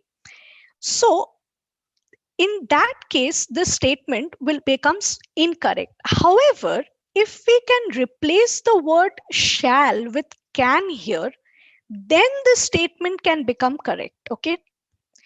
Coming to the second part, the conduct of elections to cooperative society shall vest with the State Election Commission? No. It is the responsibility of a body that has to be specified by the state legislature, because the laws related to the cooperatives are to be made by the state legislature. So here, statement 1 is incorrect, as well as statement 2 is also incorrect. So the answer is going to be D, neither 1 and 2. So be careful with these small words that we have like shall or can. What is a compulsory provision? What is a voluntary provision? And with respect to these kind of things, like who can conduct elections to cooperative bodies. And if you remember the whole that the setting up of cooperative bodies, it has been included through the 97 constitutional amendment, and it is also a part of both our directive principles as well as our fundamental rights. The next question is with respect to contempt of court. Now, whenever we talk of contempt of court, the first thing that this question is asking us is the expression contempt of court has not been defined by the Constitution. Now, two things that you must note here whenever you are studying these things like contempt of court is that one kind of question that can be asked of you is whether it is defined in the Constitution or not. And the second thing is whether it is mentioned in the Constitution or not. Some words will be mentioned, but they will not be defined. So here, what it is asking us is whether it has been defined. So it has not been defined in the Constitution. It has been defined through an act. So what do we understand by contempt of court? There are two things. One is civil contempt and one is criminal contempt. So when we say civil contempt, it refers to if the court has issued an order against you and you deliberately decide not to appear in the court, or you deliberately decide to disobey that order that has been passed by the court. That is civil contempt. But when we talk about criminal contempt, we are talking about any act that you commit which is intended to undermine the confidence of the public in the judiciary. So if you publish an article that is making statements with respect to the judges of the Supreme Court, it is telling that they have been involved in acts of corruption. So this kind of an act will be considered as criminal contempt, because people who will read that article that you have written, it will undermine their confidence in the judiciary. So this is the distinction between civil contempt and criminal based contempt. So the first statement is incorrect because it has not been defined in the Constitution. The second one, original jurisdiction of the High Court extends to matter of contempt of court, is absolutely correct. When we say original jurisdiction, we refer to the powers of the High Court or the Supreme Court, cases that will come to them not as a way of appeal, but we can directly approach the court on that matter. So it is a part of the original jurisdiction of the High Court. So while statement 1 is incorrect, statement 2 is correct. And what we are being asked here is to identify the correct statement. So B is going to be our answer here.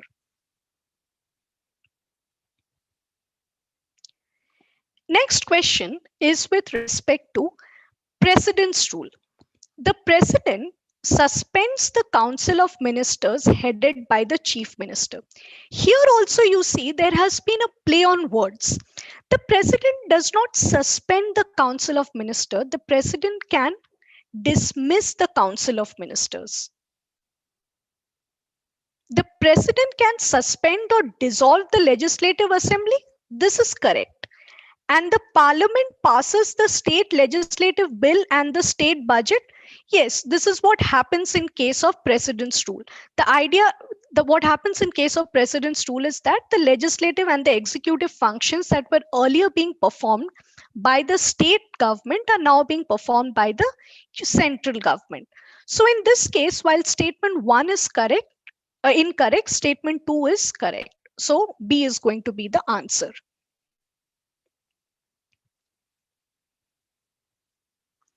Coming to this question, again, we have a question with relation to the powers of the High Court.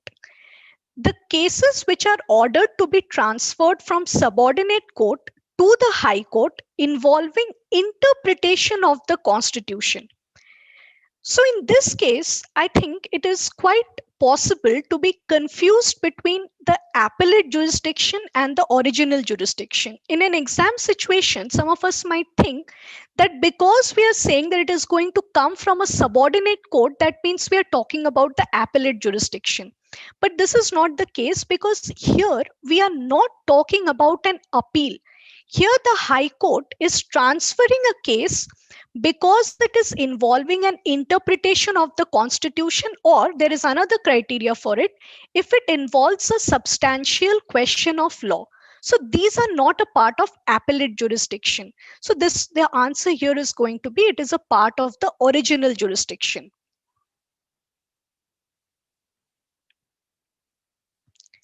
This question, I feel that those of you who attended the PSP class on fundamental rights and directive principles should definitely not get these kind of questions wrong, because we have covered it quite extensively in our class.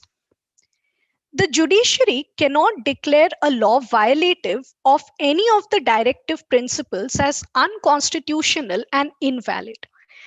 So see, here the logic that we have to apply, the first principle that we have to apply is the distinction between the fundamental rights and the directive principles is whether one is justiciable and one is non-justiciable.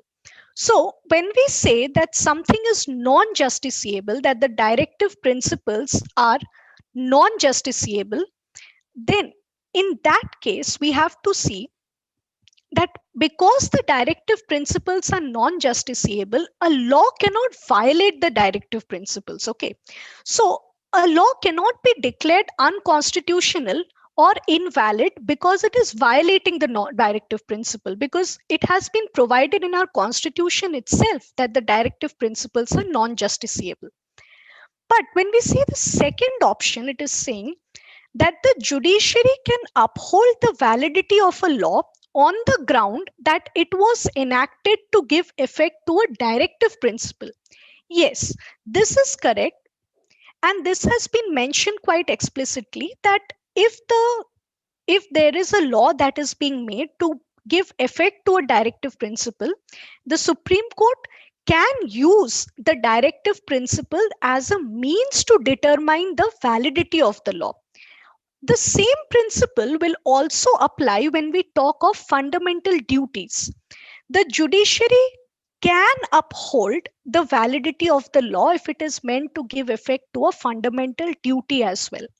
Again, you can see here why words like can are very important. Okay, so even in this case, the first statement is going to be incorrect, but the second statement is correct.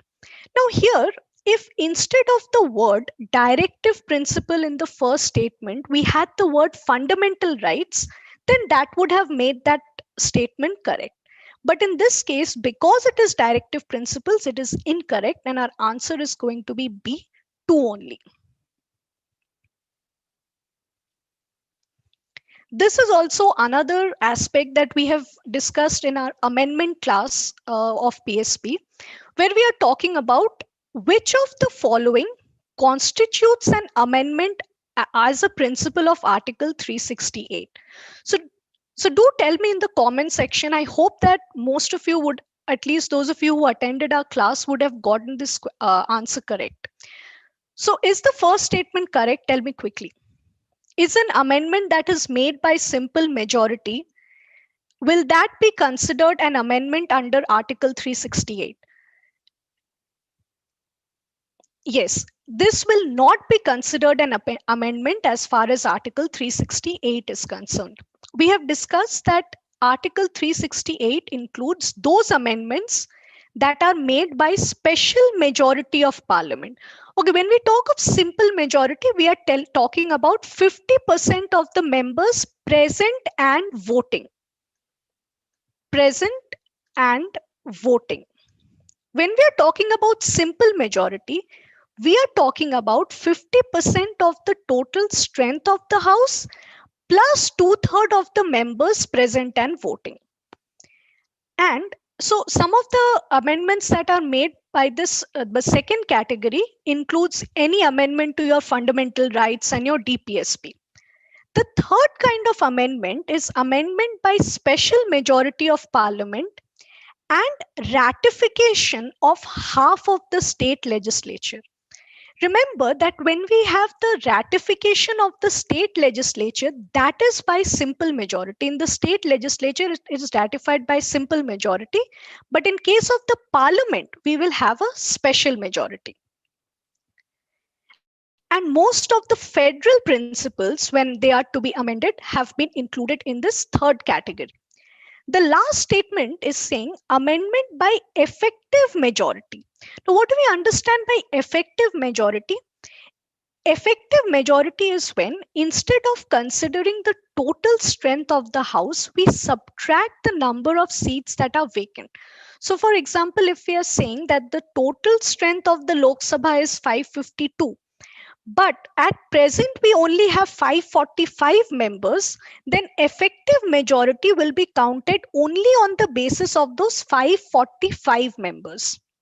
So here, because 1 is incorrect, 4 is incorrect, the answer is going to be 2 and 3.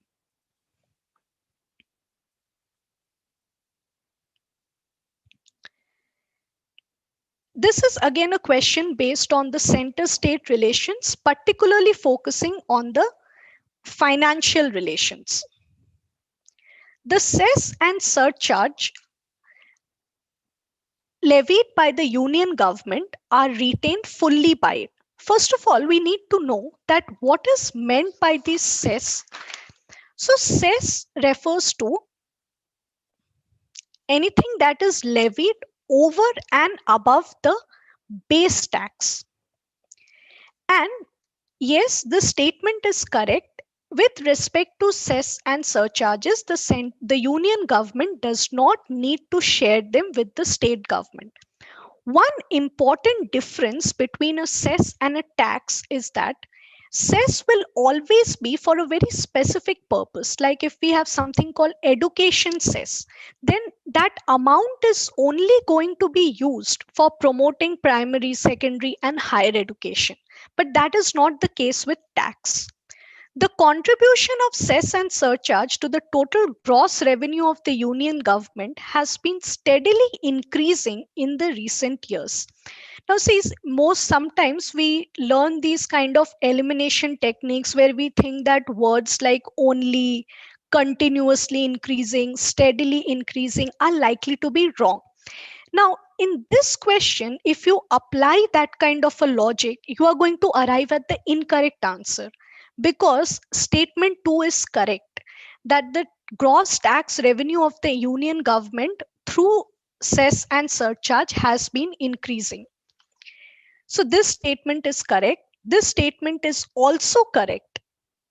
But if we see the third statement, the term cess is nowhere mentioned in the Constitution. See, it is mentioned in the Constitution, but it is not defined in the Constitution. Okay. So this statement becomes incorrect. So the answer here is going to be C. So words like contempt of court, cess, you have to be clear as to whether they are mentioned in the Constitution. One is that. And the second thing is whether they are defined in the Constitution or not. Coming to the next question, it's again based on writ jurisdiction. Writ jurisdiction of High Court is wider than that of the Supreme Court. This is a correct statement because we know that the Supreme Court can only issue writs with respect to the fundamental rights. However, the High Courts can issue writs with respect to fundamental rights as well as for other purposes.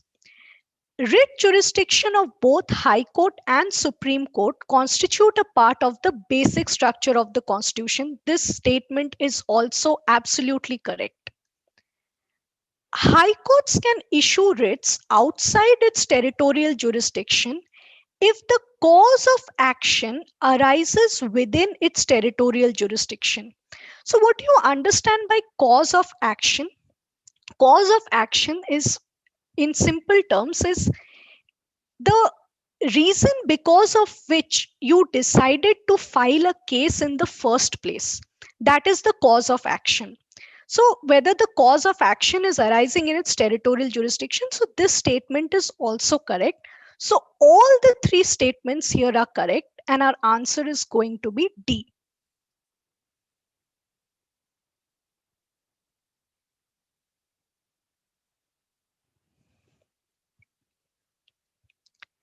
Next question.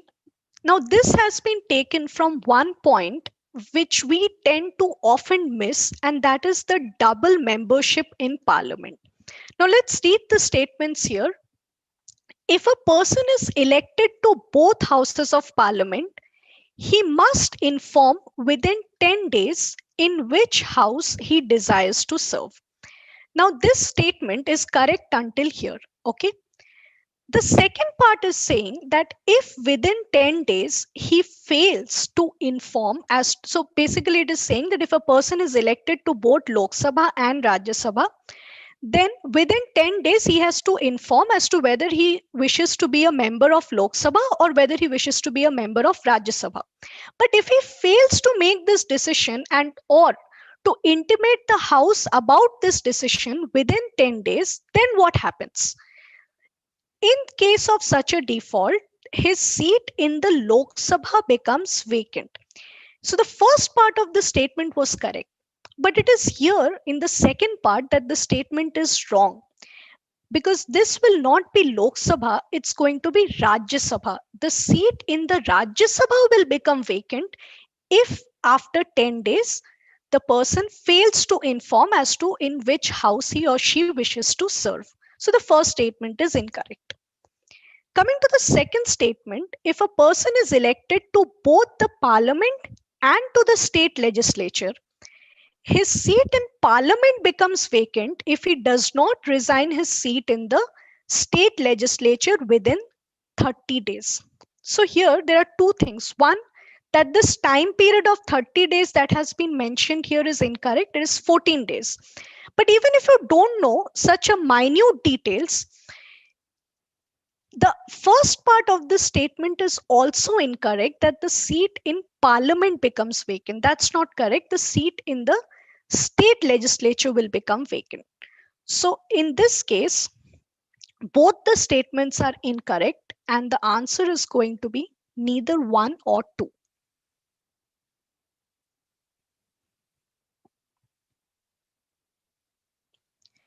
Now this question is with reference to Article 20.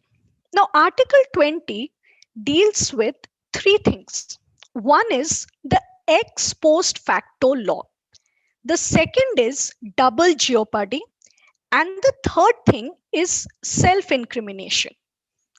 So when we talk about ex post facto law, it means that if you have committed a crime, say in 1965, and there was no law to punish you for that crime in 1965, but a law came with respect to that in the year 1980s.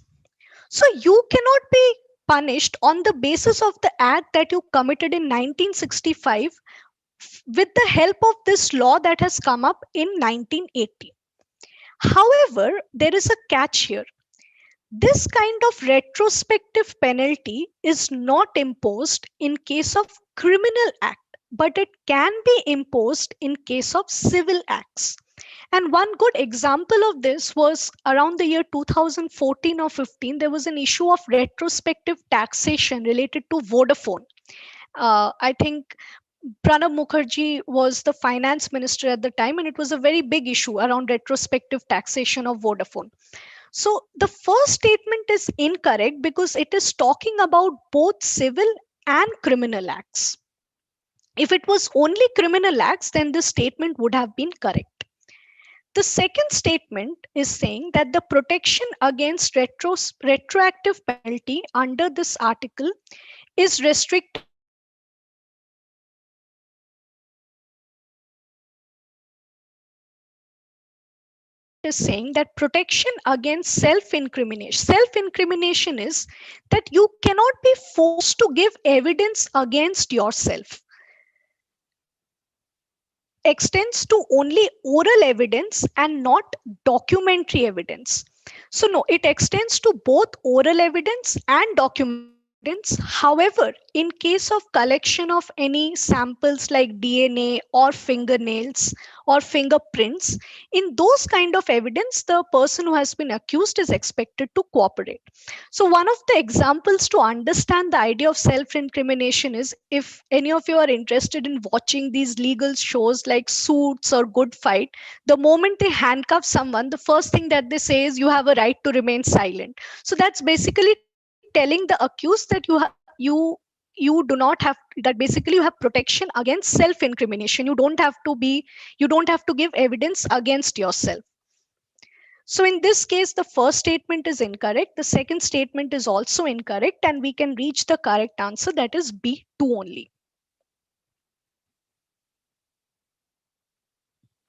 This question is with respect to state legislature. Now, state legislature is one chapter where once we have finished our parliament, we think that the state legislature chapter is not that important. But the state legislature chapter, especially with respect to the legislative council, becomes important because the legislative council provisions are not very similar to Rajya Sabha. There are very important differences there. So we need to remember the provisions specifically with respect to the legislative council, at least when we are studying the chapter on state legislature. So let's see what the statements here are. In states with bicameral legislature, only approval of legislative assembly is required for ordinance issued by the governor. How many of you think that this statement was actually correct?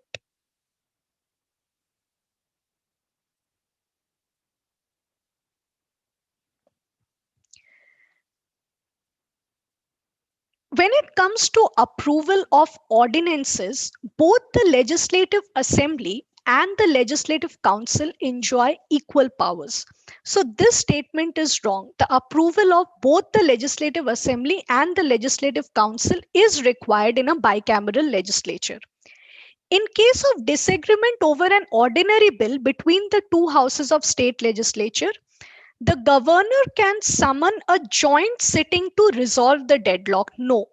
When it comes to the state legislature, there is no provision of a joint sitting because the legislative council has a much weaker position compared to the Rajya Sabha. It can at the max delay a bill by 4 months. That's it. There is no provision for a deadlock. The Legislative Council does not participate in the election of President of India. This is absolutely correct. So here the answer is going to be D3 only.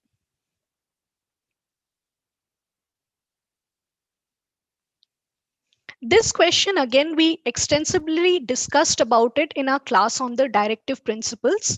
So the question is that with reference to the constitutional balance between the fundamental rights and the directive principles, consider the following statements. Any fundamental right can be infringed for the enactment of a law under Article 39B and C of the DPSP. Those of you who have attended our PSP class, I need you to answer this question for me. So this statement is going to be incorrect because it is not any of the fundamental right, but only Article 14 and Article 19. So this statement is incorrect, that any fundamental right cannot be infringed. Only Article 14 and 19 can be infringed. Earlier, Article 31 was also included, but now because Article 31 was removed by the 44th Constitution Amendment Act, so it is only 14 and 19. The second statement is there is no provision of judicial review for laws enacted to enforce directives under 39B and C of DPSP. A provision of this nature was made as a result of the 42nd Constitution Amendment Act. However, the court said that judicial review is a part of the basic structure of the Constitution. So, therefore, this statement is also incorrect, and our answer is going to be neither one or two. Both the statements here are incorrect. The next question is related to the appropriation bill. So the appropriation bill, the nature of the appropriation bill is of the money bill. So the statements that we have here is again asking us to identify the incorrect statement, okay? And it has given us 4 options. It provides the legal authority for the withdrawal of money from the Consolidated Fund of India. Absolutely correct. Being a money bill, it can be introduced in the Lok Sabha only. This also correct.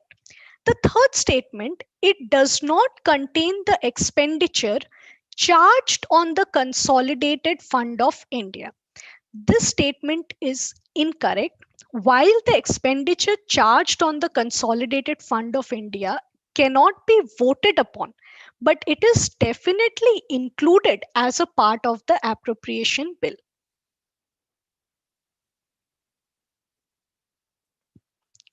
President can withhold his assent to the bill but cannot return the bill for the reconsideration of the House. So this is the same provision like we have in case of a money bill.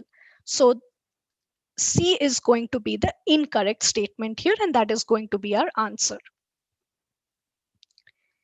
The system of urban local government. Now it is telling us that under it, the subject of urban local government at the central level is dealt by which of the following ministries?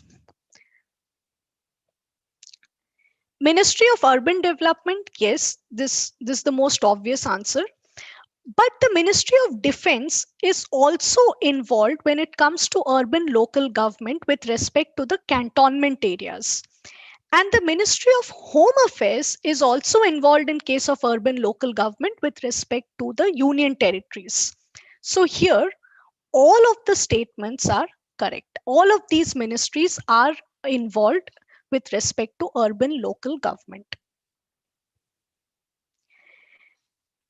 This question requires that we have some conceptual idea about parliamentary sovereignty.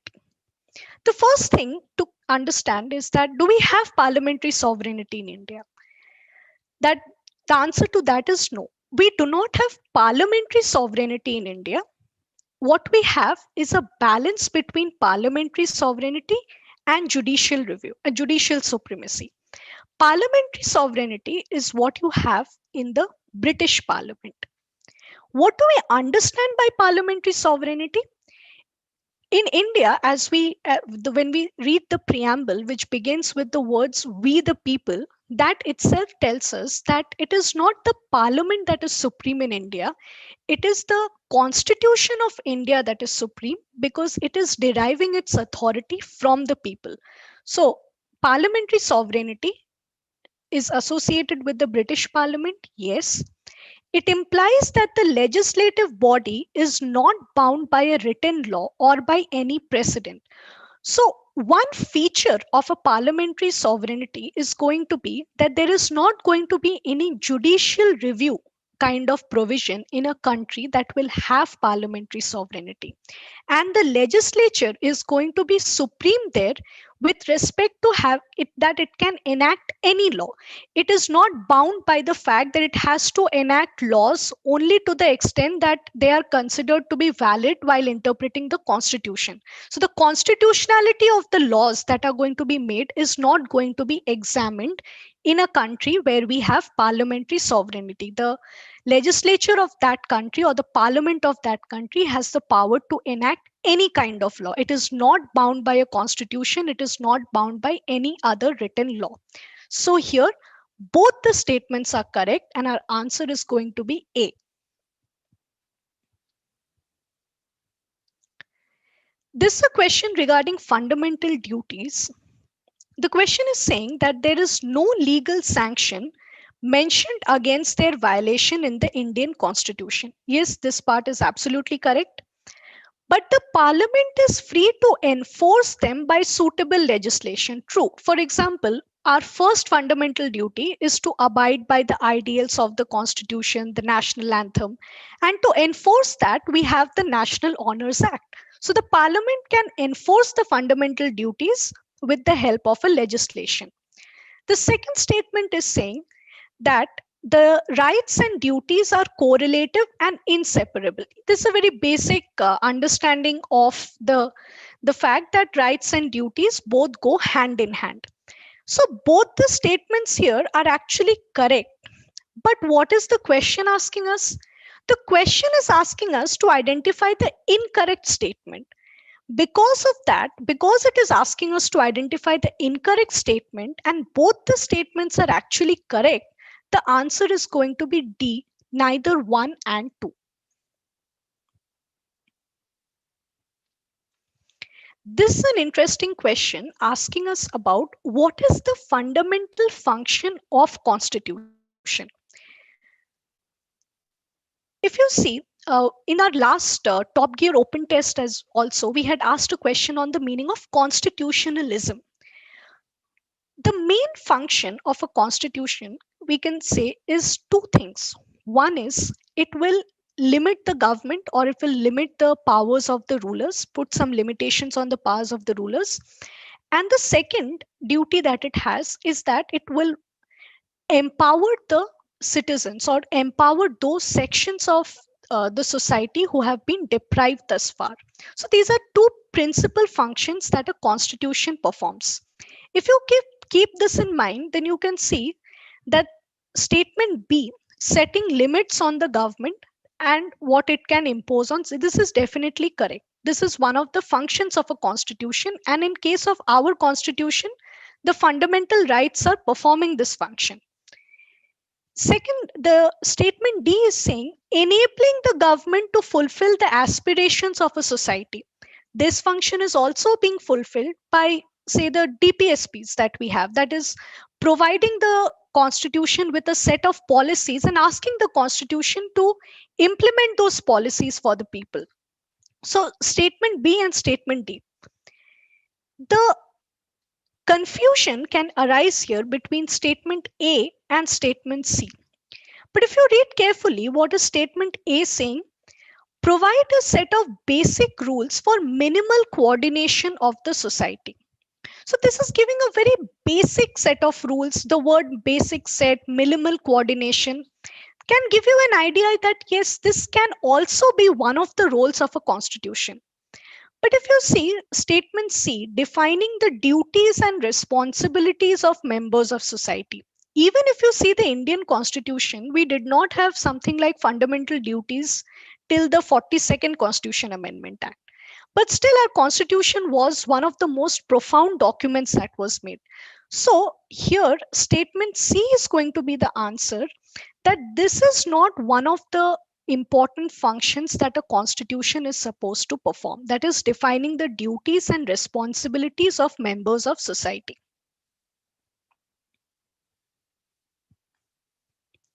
This is with respect to the special category status, and it is saying that if the union government has given special status to a particular state, what does it imply? And you have been given 4 options.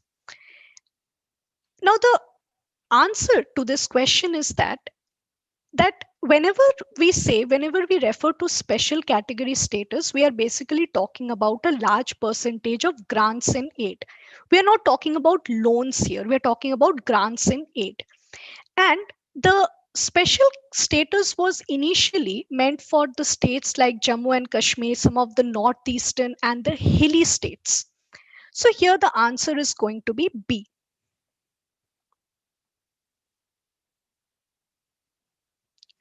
Core principles of local governance. Now, this is an interesting question, which is asking us to think of the fundamental idea behind local governance or Panchayati Raj.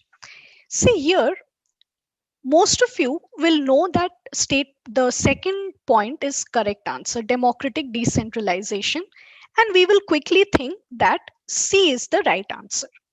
However, it is important to understand the meaning of these two words because C is not the correct answer here. When we say subsidiarity, what do we understand by it? Subsidiarity means that for example, one example to understand subsidiarity is we often hear about the Anganwadi workers.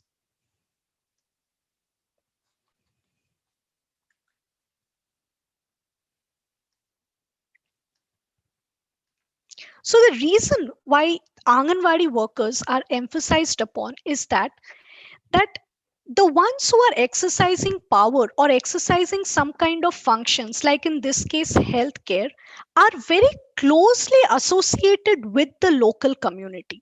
That is the idea behind subsidiarity. Democratic decentralization, we all understand. Delineation of function has been provided for because we have these compulsory provisions and we also have some voluntary provisions. So actually all of the three are correct with respect to local governance. So the answer here is not going to be C, but it is going to be D. All of the options are correct.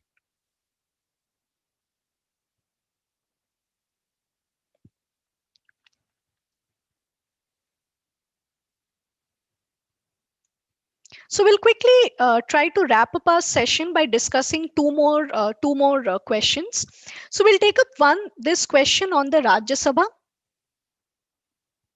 Which of the following statements is incorrect regarding Rajya Sabha? The representatives of the states in Rajya Sabha are elected by all the members of the state legislative assembly. Now, why is the statement incorrect? Because they are not elected by all the members, but they are elected by the elected members of the state legislative assembly. Second is, among the union territories, only Delhi and J&K has representation in Rajya Sabha. This statement is also incorrect because it is Delhi, Puducherry and J&K that has representation in Rajya Sabha.